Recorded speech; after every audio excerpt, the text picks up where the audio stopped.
Funding for this CyberWire podcast is made possible in part by Tanium. At Tanium, they know that in a distributed world, both business operations and agencies' missions increasingly begin at the endpoint. Tanium provides unified endpoint management and security for the most demanding IT environments.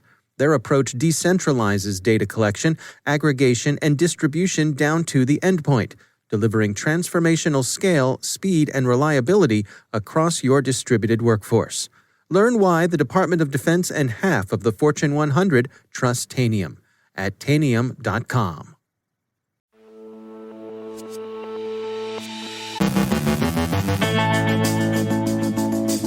Russia's FSB warns businesses to be on the lookout for American cyber attacks after the White House says it's reserving its right to respond to the Solorigate cyberespionage campaign. SonicWall's investigates an apparent compromise of its systems.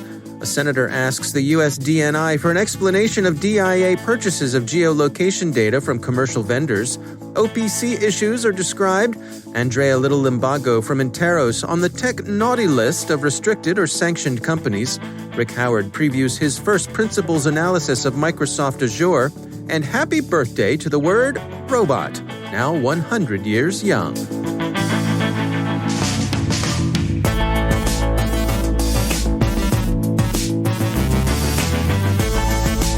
From the CyberWire studios at Data Tribe, I'm Dave Bittner with your CyberWire summary for Monday, January 25th, 2021.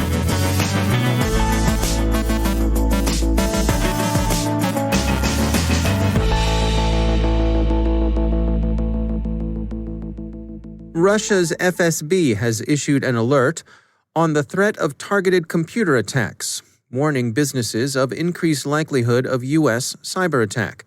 Quote, in the face of constant accusations against the Russian Federation by representatives of the United States and their allies of Russian involvement in organizing computer attacks, as well as threats from their side of retaliatory attacks on the Russian Federation's critical information infrastructure, we recommend taking the following measures to improve the security of information resources.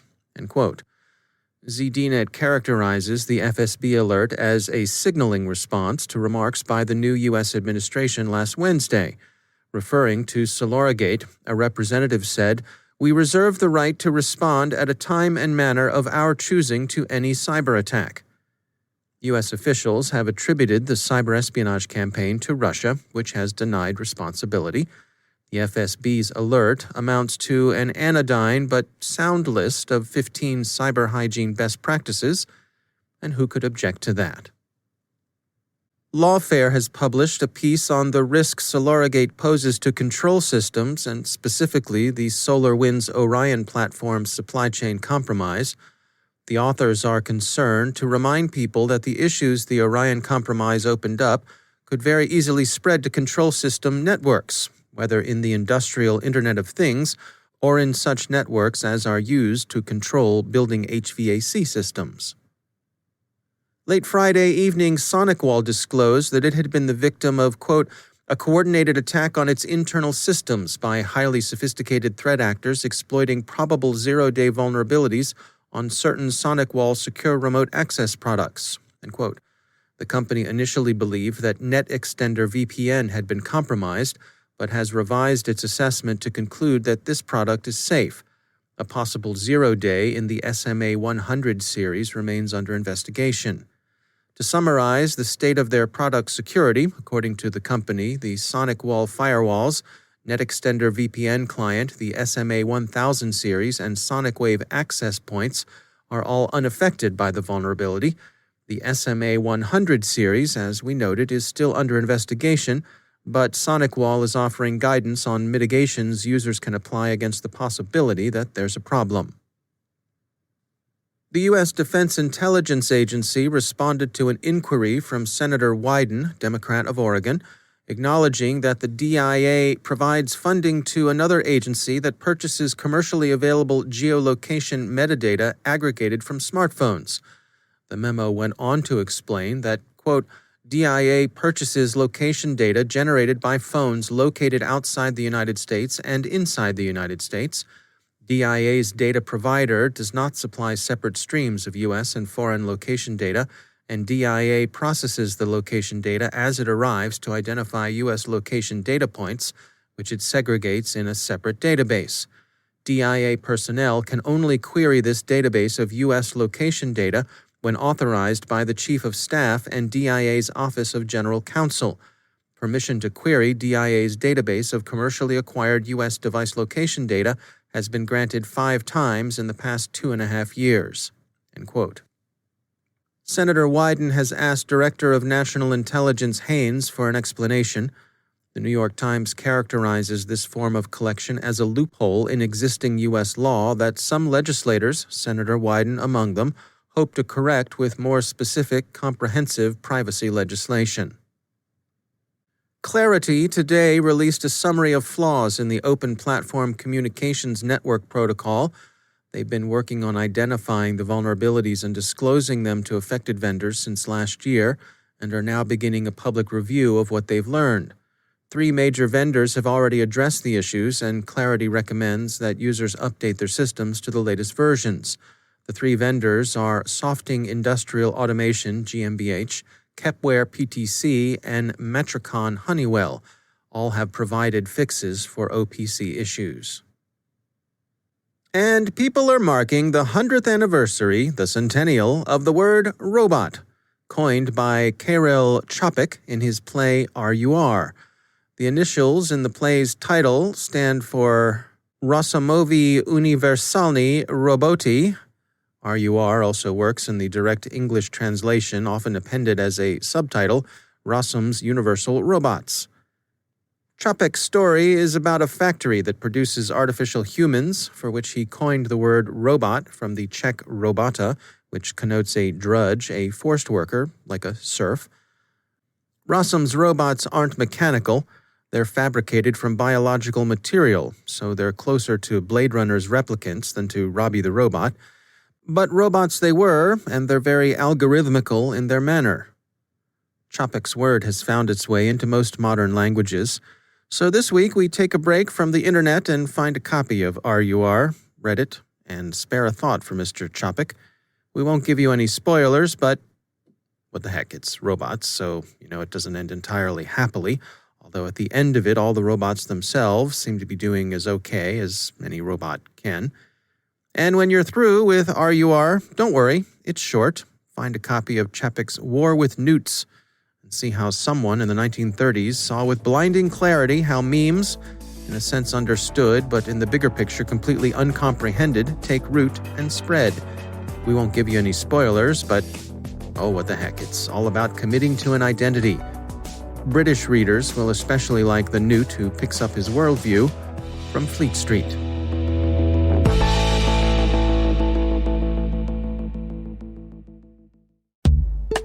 It's time to take a moment to tell you about our sponsor, Recorded Future.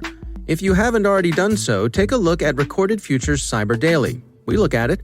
The CyberWire staff subscribes and consults it daily. The web is rich with indicators and warnings, but it's nearly impossible to collect them by eyeballing the internet yourself, no matter how many analysts you might have on staff, and we're betting that however many you haven't got enough. Recorded Future does the hard work for you by automatically collecting and organizing the entire web to identify new vulnerabilities and emerging threat indicators. Sign up for the Cyber Daily email to get the top trending technical indicators crossing the web.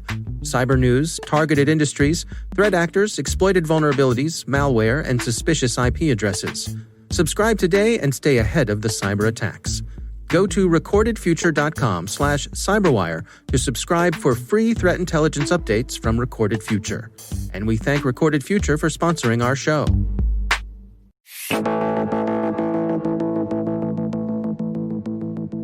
And I am pleased to be joined once again by the CyberWire's Chief Analyst and Chief Security Officer, Rick Howard. Rick, always great to have you back. Thank you, sir. So this week you are launching an 8-episode series, and you're examining your first principle ideas, but you're doing it within the framework of the big 3 cloud provider services, which is Microsoft, Amazon, and Google. Bring us up to speed here. What are you getting at here? Well, the cloud revolution really got to start back in 2006 when Amazon rolled out AWS. Microsoft followed suit with a competing service in 2010 with Azure, and then Google came to the game with the Google Cloud Platform, or GCP, in 2012. And by the way, Dave, I can never remember what GCP stands for, so I have to say it, every single time. Right. So, and there are other players in the market like Oracle and IBM come to mind, but the big three that most security executives talk about are Amazon, Microsoft, and Google. Ike, you say Amazon started in 2006. I cannot believe it doesn't seem like it's been that long. Tell me about it. We're just too old, my friend.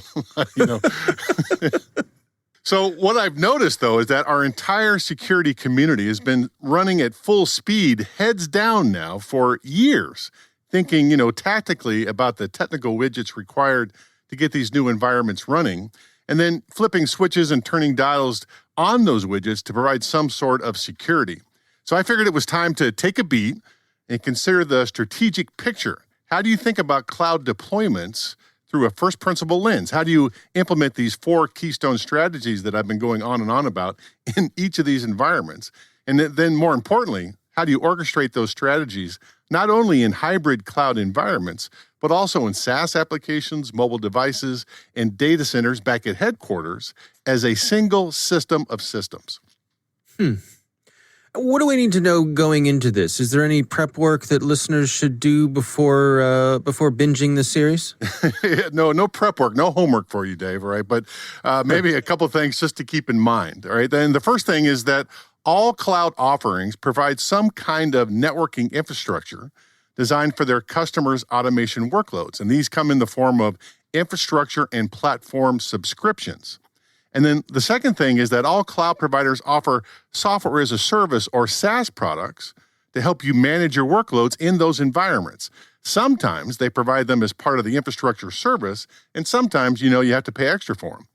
I bring this up because it might be useful to consider IaaS stuff and PaaS and SaaS subscriptions as individual products that are managed by different product management teams within the larger company.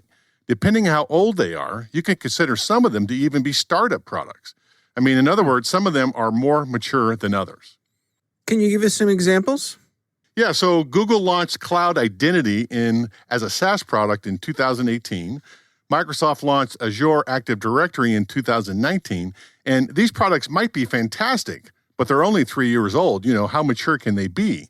And just because they have a big brand name over them doesn't mean that they are completely ready for prime time. And that's especially true for security products. Amazon released their AWS Network Firewall in 2020. You can't expect that product to have the same feature set and maturity that the traditional firewall vendors like Check Point, Cisco, Palo Alto Networks, and Fortinet have in theirs. So this week you are kicking things off and you're going to be examining Microsoft Azure. That's right. We'll do Microsoft first, then Amazon, then Google, and then we'll wrap everything up with how the big security platforms play in those environments. All right. We're looking forward to it. It is CSO Perspectives. It is part of CyberWire Pro. You can find that on our website, thecyberwire.com. Rick Howard, thanks for joining us. Thanks, Dave.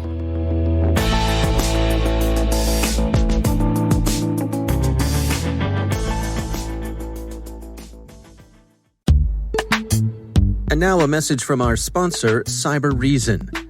If you're a defender fighting to protect your organization from the dark forces of cyber attackers, it might seem attackers have the advantage. To win, they only need to be successful once. As a cyber defender, you must be successful in ending attacks every single time. CyberReason reverses the attacker's advantage. They put the power back in your hands. Their future-ready attack platform gives defenders the wisdom to uncover, understand, and piece together multiple threats, and the precision focus to end cyber attacks instantly on computers, mobile devices, servers, and the cloud. Wherever your organization is being threatened, CyberReason is ready to win the battle against cyber attacks, with you and for you. Join them and the world's leading companies. Together, we are the defenders. CyberReason. End cyber attacks. From endpoints to everywhere. Learn more at cyberreason.com.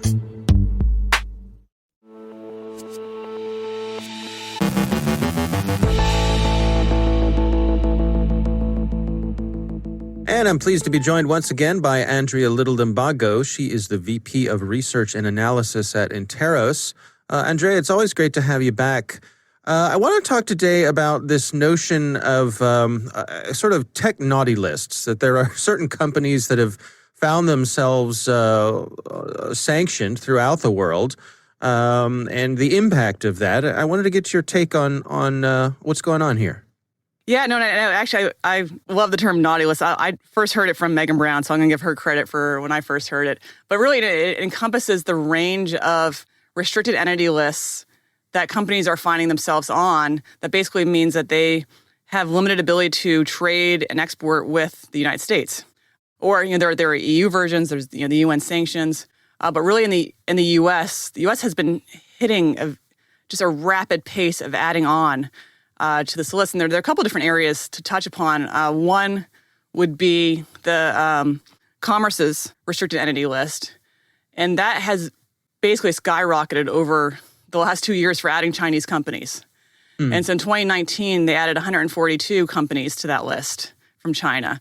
And while the majority were Huawei, and I think that's the one that garners everyone's attention. So it's Huawei Right. and Huawei affiliates. And most of those are for various kinds of security concerns. Extends well beyond that. There, actually, then 2019 was 142. 2020 so far, there have been 106 additional ones added. So over the last 2 years, you get over 200 Chinese companies added to this restricted list, and it ranges from some of the security designations, such as Huawei, but also extends into for their role in surveillance and repression of the Uyghurs in China, Right. to also to WMD, for trying to circumvent some of the WMD restrictions.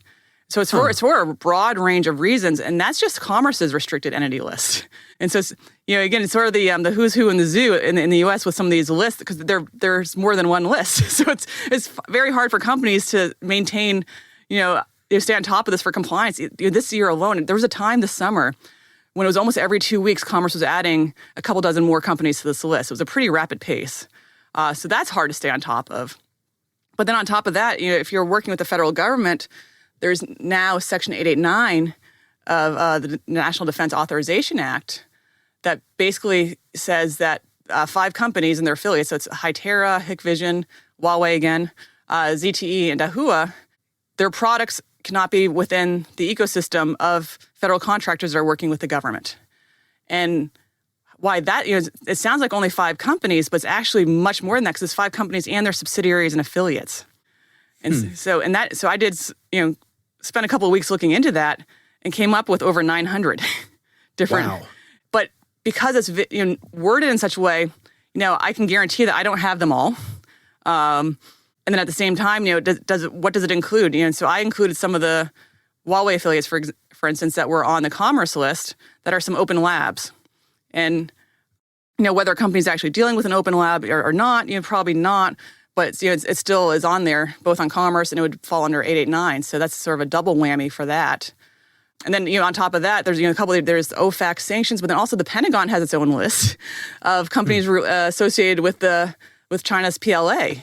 So this list, though, doesn't have any compliance requirements, but it's one of those things. I look at it almost as like an early indicator and warning for what the other lists might add on. And so in June, they added 20 Chinese companies that are linked to the PLA. Some overlap with these other lists I've talked about. Some do not. And then they added 11 more in August. And so we'll see what happens with that. And it's something to definitely keep an eye on and to be aware of right now for compliance. I'm thinking of, a big company like Apple, who obviously, does a vast majority of their manufacturing happens in China. I mean, is there some back and forth here? Is Apple working with our government agencies, presumably, and lobbying and saying, hey, we're kind of, you all love your iPhones, right? So here's a list of companies who maybe back off of. Yeah, so they're for sure, writ large, the private sector is pushing back, not only because of the disruptions it causes to their own supply chains, which are already going through a lot of disruptions, but also due to just the hard nature of actually complying. And a good example for this is that for ZTE and Huawei for the small carriers, just to basically rip out ZTE or Huawei from their systems. They estimated it would cost $1.8 billion for these small carriers. So there's a cost component too. So there's the supply chain disruption component. There's the having a hard time figuring out how to comply. And then if you do need to comply, it's going to cost a lot of money. Right. It's kind of an unfunded mandate, right? Yes. And that's where, again, some of the pushback is as far as both clarifying what that list would look like. And I'm finishing up a paper with Lori Gordon on this for National Security Institute on, one of the recommendations is that to have this one-stop shop so people our companies, leaders can know what companies are on are on any of the list and what they need to do to comply. And so we really do need a one-stop shop for that. But then on top of that, if we're moving in this direction, the government does need to step in and provide that support as needed. And you can argue that some of these really big companies may not need it, but for a lot of the smaller carriers, they absolutely do. And even for the federal government, you've got the big defense contractors, but then there are so many different smaller defense contractors that support them that likely will need that help, or they may go under given these costs.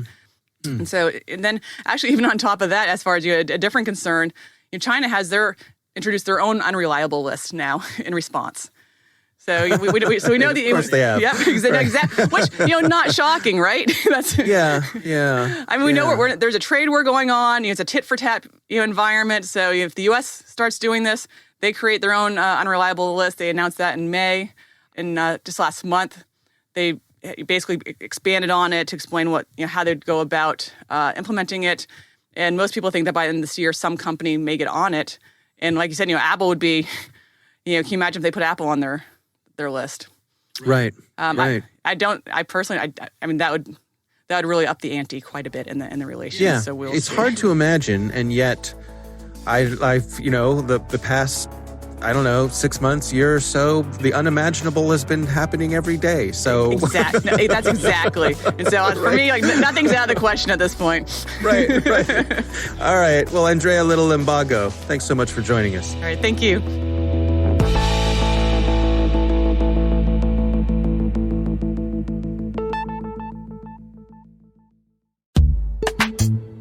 Hey everybody, Dave here. As you know, we've been fortunate to have built a pretty influential audience over the years. Security leaders across the globe trust us and depend on us every day to deliver the news and analysis they need to do their jobs. And that's also why so many top security companies and hot startups trust us to connect them to the decision makers and influencers to help get the word out about their brand and fill their sales funnels. We've got lots of great sponsorship opportunities that can help you get the word out, too. Just visit the cyberwire.com/sponsorship to learn more and connect with us. That's the cyberwire.com/sponsorship. Thanks.